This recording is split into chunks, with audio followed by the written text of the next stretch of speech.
जब रैदास जी का यश चतुर्दिक फैलने लगा, जब ख्याति चहुदिश फैलने लगी, तो क्या हुआ, काशी के जो ब्राह्मण थे, काशी के जो पंडित थे, उनको बड़ी ईर्ष्या हुई, उनको बड़ा कष्ट हुआ कि ये तो एक चर्मकार है, हीन जाति का है, हीन कुल का है, और इसका यश इस प्रकार कि आज जो काशी में आता है वो हमसे रैदास जी की कुटिया का पता पूछता है।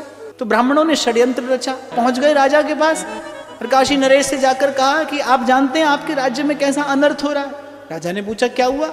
बोले ये जो रैदास हैं ये हीन कुल के हैं, इनको भगवान का विग्रह स्पर्श करने का भी अधिकार नहीं है, और ये भगवान के विग्रह की सेवा कर रहे, शास्त्र की अवहेलना अवमानना हो रही है, प्रकृति रुष्ट हो जाएगी, देवता प्रतिकूल हो जाएंगे, आपदा आएगी आपके राज्य पर, विपत्ति आ जाएगी, अकाल पड़ेगा, प्रजा पीड़ित होगी। हमारा कर्तव्य हम आपको चेता दे, समझा दे, आप तो परिचित नहीं है, आप नहीं जानते क्या हो रहा है आपके राज्य में। तो राजा ने बुलाया रैदास जी को सभा में, कहा कि आप इस प्रकार शास्त्र विरुद्ध कार्य क्यों करते हैं? तो रैदास जी ने कहा कि किसकी सेवा करता हूँ? बोले भगवान की। बोले भगवान की इच्छा से ही तो भगवान की सेवा करता हूँ, जिनकी सेवा करता हूँ उन्हें कोई कष्ट नहीं है, तो इन ब्राह्मणों को क्यों कष्ट होता है? ब्राह्मणों ने कहा कि भाई रैदास जी के भाव की परीक्षा होनी चाहिए। रैदास जी ने कहा मैं तो हर परीक्षा के लिए तैयार हूँ। तो ब्राह्मणों ने कहा आप बताइए कैसी परीक्षा लेना चाहते हैं? तो रैदास जी के श्री ठाकुर जी का विग्रह मध्य में पधराया गया। ब्राह्मणों ने कहा हम वेद का पाठ करेंगे, हम पुरुष सूक्त का पाठ करेंगे।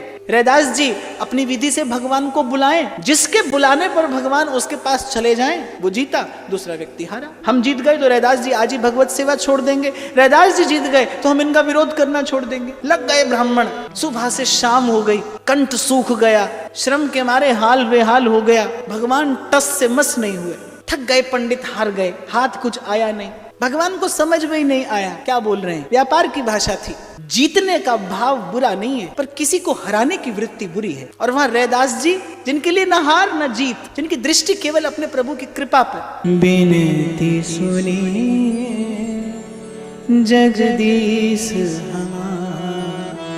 जैसी लाज द्रौपदी की राखी, जैसी लाज द्रौपदी की राखी, होन नदी उघारी रे, होन नदी उघारी,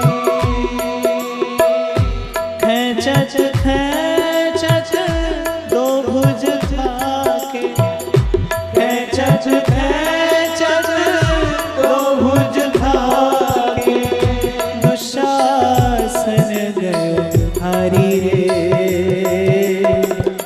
चीर बनायो नारी,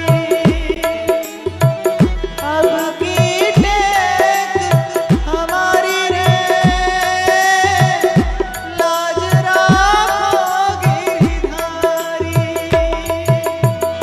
अब की टेक हमारी रे, लाज राखोगी धारी। पुकार पूरी नहीं हुई थी और पतित पावन प्रभु ने अपना विरोध प्रकट किया। भरी सभा में देखते ही देखते छम छम करते आए प्रभु, और श्री विग्रह आकर रैदास जी के हृदय से आकर लगा, स्वीकार कर लिया, अंगीकार कर लिया भक्त को भगवान ने। जो नहीं जानते थे रैदास जी की भक्ति की महिमा, सो भी जानने लगे। विमुखों ने किया तो था रैदास जी की निंदा के लिए, रैदास जी के अपयश के लिए, भक्त का यश दिन दूना रात चौगुना बढ़ने लगा। जब कोई नहीं आता मेरे शाम आते,